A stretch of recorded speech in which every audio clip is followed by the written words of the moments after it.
Justice Robert Rucker rose to the highest court in the state of Indiana from humble beginnings. His father hadn't earned a high school diploma, but he impressed upon his children the value of an education. From the time that I can remember, my dad drilled into me and my 8 brothers and sisters every day, son, go to school, get an education.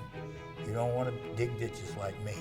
After graduating high school, he would have been content to find work in the steel mills. I had zero interest in higher education, but I didn't want to disappoint my dad.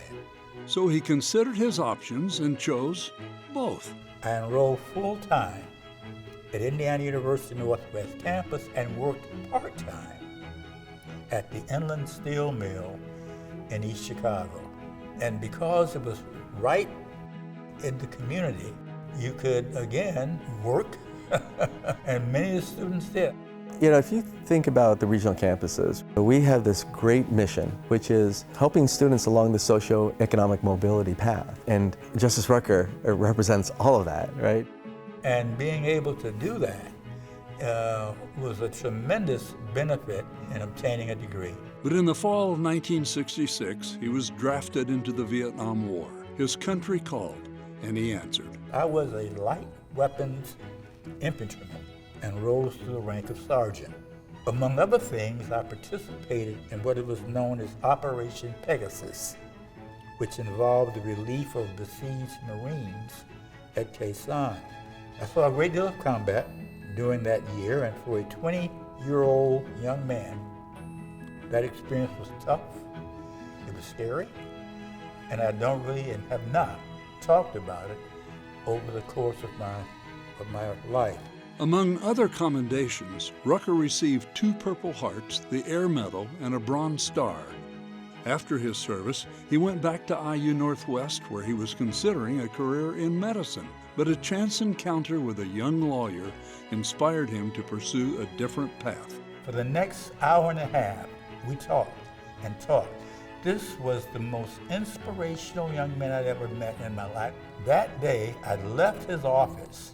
The following day, I went to IU, readjusted my schedule, and changed my major. After graduating with a degree in sociology at IU Northwest and a law degree from Valparaiso, he worked briefly in a private practice before becoming a deputy prosecutor in Lake County. He served in that role for a decade when another opportunity came his way. In 1988, 3 new positions were created in the Indiana appellate courts, and one of Rucker's colleagues insisted he apply. I avoided applying. I should say avoided, that is, until a young lawyer in the office with whom I was sharing space, and we were friends, went and got a baseball bat and an application and stood over my desk and insisted that I fill out the application. Well, the baseball is a little hyperbolic, but the point of it is he was very insistent. On September 25, 1990, he was appointed to the newly created 5th District Court of Appeals. I was stunned. This was historic. There had never been an African-American appellate judge in the state of Indiana. Me? How did that happen? But I will never forget that when we found out that he had, in fact, been selected, we all felt like we made it, not just Bob. And that's the way Bob made us feel, too, about that. We made it. We're going to make a difference here.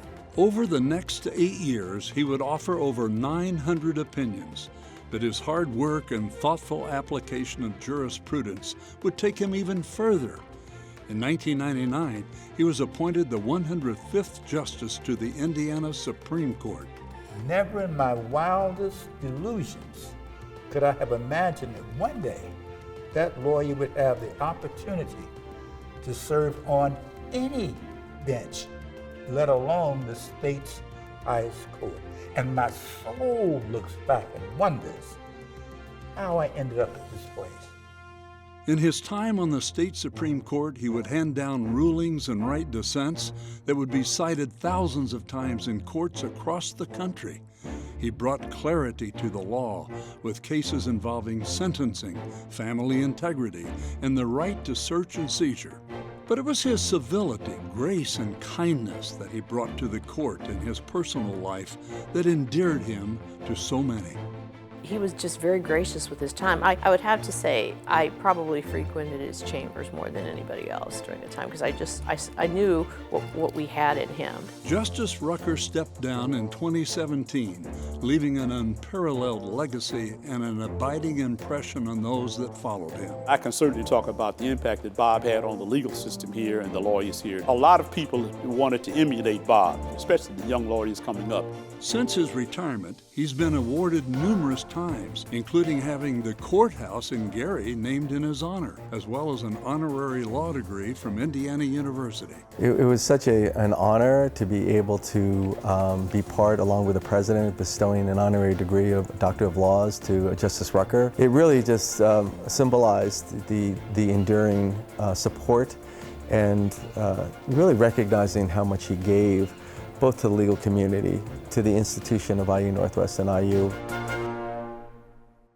Knowing his fondness for the song, My Country 'Tis of Thee, Chief Justice Loretta Rush arranged something special at his retirement ceremony.